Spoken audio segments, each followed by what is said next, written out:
जो बातें हमारे कानों में पड़ी हैं उन बातों के सिलसिले में 2-3 बातें आप जहन में रखें। नंबर 1 ये कि किसी साहब ने यौम आशूर में एक तकरीर की और उस तकरीर में पूरे दीन की बुनियादों को हिला दिया। साफ साफ तकिया, मैदानपुर, ये 2 अलग अलग जगह हैं लेकिन बज़ाहिर अलग अलग हैं, लेकिन सचमुच ये एक। फिर उस पर इतना इसरार, और मैं तो इन मामलात में बिल्कुल बोला नहीं करता हूँ।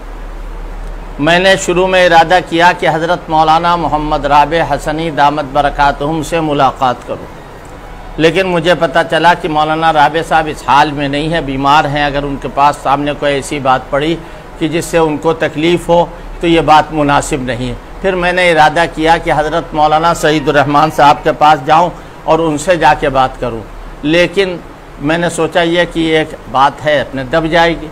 आगे चल कर के मैं कल से देख रहा हूं कि इसको देवबंद और नदवे का मसला बनाया गया है कि नदवी देवबंदियों से जलते हैं और देवबंदी जो है वो नदवियों से जलते हैं। ये एक मसला बनाया जा रहा है। मैं आपसे एक बात अर्ज़ करता हूँ, अल्हम्दुलिल्लाह 10 साल से मैं दारुल देवबंद का रुकन शूरा हूँ। जमीयत उलमा में लगभग मुझे 30-35 साल हो गए हैं लगे हुए। अल्लाह का शुक्र है, उलमाए देवबंद का मेरे ऊपर एतमाद है और मैं ख़ुद अपने आप को अपने हिसाब से एक ज़िम्मेदार समझता हूँ। मैं कहता हूँ कि नदवा और देवबंद का मज़हब अलग अलग नहीं। फिर अल्लाह का शुक्र है मेरा ताल्लुक़ हज़रत मौलाना अली मियाँ रहमतुल्लाह अलैह और मौजूदा नाजिम हज़रत मौलाना मोहम्मद राबे हसनी दामत बरकातहुम से गैर मामूली, और हम इन दोनों को सनद मानते और तमाम अकाबिर को हम मानते। हम कह रहे हैं इसका कोई भी ताल्लुक़ न नदवे से न देवबंद, ये तो इस्लाम का मसला है। फिर ये कि तकरीर में जो बातें कही गई हैं, जो बातें लाई गई हैं, वो बातें तो इस्लाम को गिरा रही हैं। मसलन चंद बातें आप सुन लीजिए। नंबर 1 ये है कि हज़रत सिद्दीक़ अकबर की खिलाफत का इनेकाद जो हुआ उनको बैअत आम्मा नहीं हासिल हुई। ये झूठ है, गलत है, इफ्तिरा है और शियों का लगाया हुआ बुहतान है।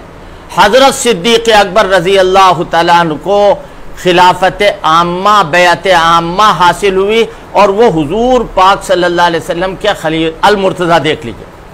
अगर आपको भरोसा हो, ये भी तो एक मसला है ना कि आपको बड़े बड़ों का भरोसा नहीं, शायद आपको अपने ऊपर भी भरोसा नहीं है, इसीलिए तमाम बातें आजकल आप आज कह रहे हैं और दूसरी बात दूसरे दिन कह रहे हैं। आज आप आम कह रहे हैं, कल आप इमली कह रहे हैं, आपका कोई ठिकाना नहीं है। लिहाजा आप मौलाना अली मियाँ साहब के अल मुर्तज़ा उठा के देखिए। हज़रत अली फरमाते हैं हुजूर ने हमारे दीन का इमाम अबू बकर को बनाया। हज़रत अली फरमाते हमने अपनी दुनिया का इमाम उन्हें बना लिया। हज़रत सिद्दीक़ अकबर के हाथ पर हज़रत अली का बैअत करना ऐसा है जैसे दिन का सूरज। सिद्दीक़ अकबर की खिलाफत आम्मा है, इसको कोई आदमी मिटा नहीं सकता।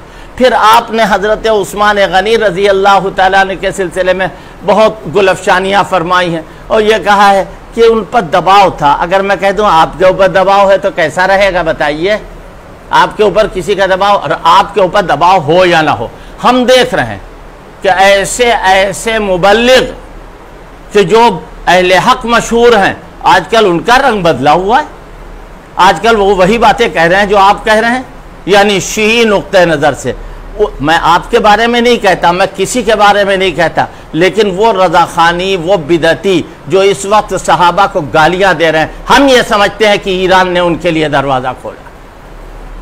हम ये समझते हैं कि उनके लिए ईरान ने दरवाज़ा खोला। खुदा न खास्ता हम आपके सिलसिले में या किसी के सिलसिले में नाम लेके नहीं करें इसको, तो अगर खुला है आपके लिए तो आप खुद गौर कीजिए कैसा है ये। हम तो नहीं कहते कि आपके लिए दरवाज़ा खुला है। बहरहाल ये बात हम आपसे बताना चाहते हैं कि हज़रत सैयदना सिद्दीक़ अकबर रज़ी अल्लाह तआला अन्हु को बैअत आम्मा नसीब हुई। फिर ये कि आपने नई इस्तिलाह एक कायम फरमाई। आप ज़रा सा बता देते मुझे तो शायद मेरे इल्म में भी इजाफा होता कि कोई आदमी ज़रा देर के लिए हुजूर के पास बैठ गया, भला वो कैसे सहाबी होगा? अच्छा फिर कितना टाइम होना चाहिए ये नहीं बताया आपने। कितने टाइम तक हुजूर के पास वो बैठे तो सहाबी बनेगा?